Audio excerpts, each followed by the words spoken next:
بسم الله الحمد لله والصلاة والسلام على رسول الله. waxa aan aniga oo ah Maxamed Abdullaahi Ciise ahna gudoomiyaha boardka jaamacadda Togdheer International University ee ku taala Burco aan ahay gudoomiyaha boardkeeda. waxaan shirkan jiraayad u qabtay in aan ka jawaabo oo aan bal dadka u iftiimiyo qaladka iyo iska hor imaadka iyo aqoon darrada ka muuqata war-saxaafadeedkii uu qabtay wasiirka waxbarashada Somaliland Cabdilaahi Ibrahim Habane uu shalay ta qabtay oo uu sheegay in uu aqoonsigii jaamacadeed kala noqday jaamacadda Togdheer International University. wasiirku wuxuu ku bilaabay war-saxaafadeedkiisa in uu xiganayo report ay u soo gudbiyeen guddiga tacliinta sare oo uu sheegay inay yihiin guddiga baaritaan soo sameeyey jaamacadahana marka hore siiya aqoonsi ku meel gaadha marka dambena haddii jaamacaddu ay shuruudaheedii buuxin weydo aqoonsiga kala noqda. wasiir marka hore waxa aad ummadda u soo bandhigtay wax aan waxba ka jirin oo aanad hayn information aanad hayn baad soo bandhigtay.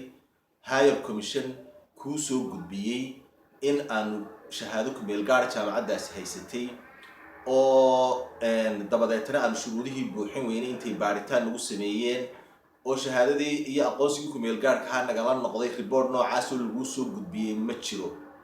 hadduu jiro soo bandhig bulshada reer Somaliland community-ga reer Somaliland ee aqoonta iyo education-ka u ehelka ah u soo bandhig. jaamacad la dhiganayo ayaa intaad soo fadhiisatay tiri waan xidhay. soo bandhig reportka sheegaya in aanu haysanay aqoonsi ku meel gaadha oo aanu shuruudihii buuxin weynay oo baaritaan jaamacadda lagu sameeyey ee commissionku kuu soo gudbiyaan soo bandhig. waxaan waxba ka jirin weeyaan baan ku nidhi wasiir waad qaldantay meel baad ka dhacday waxaan jirinna ummadaada u sheekaysay. waxa wasiir aad sheegtay in aad ku qanacday report tilmaamaya inaanu noocaan nahay. reportkaasi inaad soo bandhigtaa lagaa doonaya. commissionka tacliinta sare aad tiri way kuu soo gudbiyeen ee aad ku qanacday soo bandhig. waxaan wasiirku weydiinaynaa haddii report laguu soo gudbiyey wasiir baad ahayd jaamacadihii aad xukumaysay bay ahaayeen miyaadna dhegaysatay? jaamacadda war ma u dirtay? reportka ma u dirtay? ma tiri ka jawaaba dhaliilahanaa jira midna miyaad samaysay? adduunka meel sharciga gaalada iyo ka islaamka meel inta daraf la dhegaysto go-aan lagu gaadhaa ma jirto. wasiir ma joogtid heer aad hogaamiso aqoonta Somaliland. hoos baad uga dhacday, waad ceebowday. waxaasina wax kaa shaqaynaya ma aha. daraf baan dhegaystay, go-aan baan gaadhay, waan ku qancay. streetadaana ka shaqaynin. odayada Soomaaliyeed iyo shacabka streetka jooga baan saa u dhaqmin oo haddii qof wax eedeeyo ka kale waa in la dhegaystaa. miyaadna dhegaysatay wasiir? maxaad ugu qaldamaysaa jaamacadda iyo institutionka ay Somaliland aqoon-yahankeedii isugu tageen, hantidoodii geliyeen, waqtigoodii geliyeen, gobolka dhan indhaha u maxaad ugu qaldamaysaa? maxaad doonaysaa wasiir? maanu ku fahmin. waxaad sheegaysana soo bandhig. waxa wasiir aad sheegtay in ruqsadihii lagala noqday 3 jaamacadood. contradictionka ku jira iyo aqoon la-aanta ka muuqata press release-kaaga ayaan doonaya inaan soo bandhigo. 3 jaamacadood baad sheegtay ku bilowday inaad aqoonsigii kala noqotay.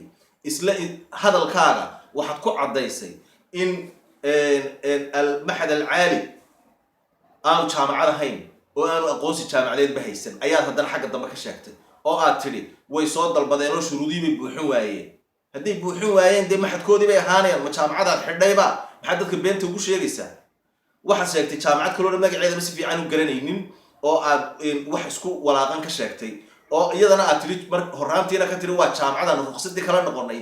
interviewgaagana aad gadaal ka sheegtay wasiir anigoo ku ixtiraamaya aad gadaal haddana ka sheegtay in aanay ruqsad ay ku shaqaysaba haysan oo aanay hooyo commission kaba waraaq ka haysanin. contradictionka intaa leeg ee jujuubka ah ee kabkabka ah ee aad soo bandhigtay wasiir namuu qancin.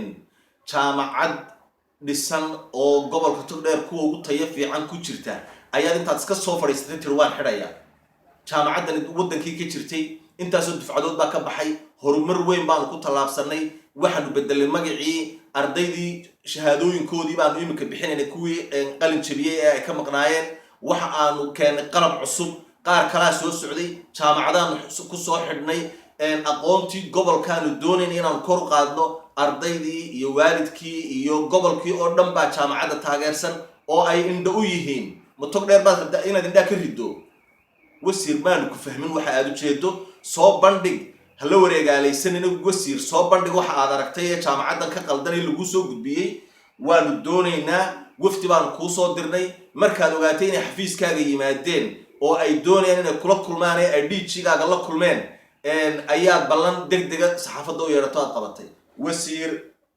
maanu kaa siisan jaamacadduna sidaa ku xidhmi mayso waxaananu kuu sheegaynaa jaamacadda togdheer international university jahwareer ay gobolka togdheer ku haysaa ma jirto waa gobolka oo dhan baa u dabaaldegaya oo quruxdeeda iyo horukaceeda iyo magaranaysa wanaagga ay ardayda iyo dhalinyarada gobolka u hayso ku faraxsan waxaad doonaysaa inaad indhaha ka rido waxaad doonaysaa inay tahriibaan aqoontaad kala dagaalamaysaa wasiir haddaad saa u dhaqanto aqoontaad kala dagaalamaysaa gobolka togdheer lagaana yeeli maayo fawda abuur weeyaan gobolkana waxaanu wasiir ku leenahay ha ka ridin dhibaato aan oolin waxaan marti kaaga nahay wixii aad aragtay ardayda aad tiri jaamacadahaan u qaybinayaana wasiir ardayda choice bay leeyihiin jaamacado adigu aad arday khasab ugu geynaysaa ma jiraan jaamacadoodii bay dhigtaan adaa warba u haya wasiir xaaladday ku sugan yihiin imtixaankii bay u fadhiyeen marka aad ka sii daysay jaamacaddiina waan xidhayaa imtixaankii bay u fadhiyeen miyaad oga situationkooda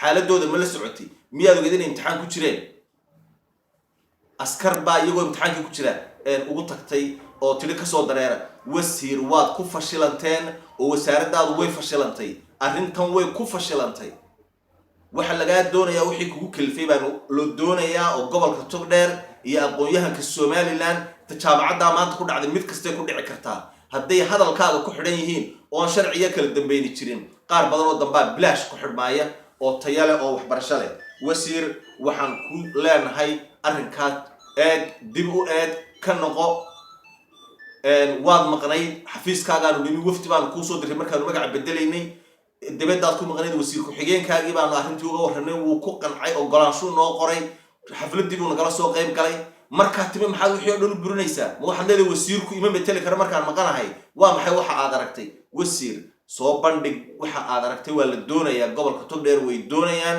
waxa aad aragtay aad iyo aadna waa u mahadsantihiin wasalaamu calaykum waraxmatullahi wabarakatu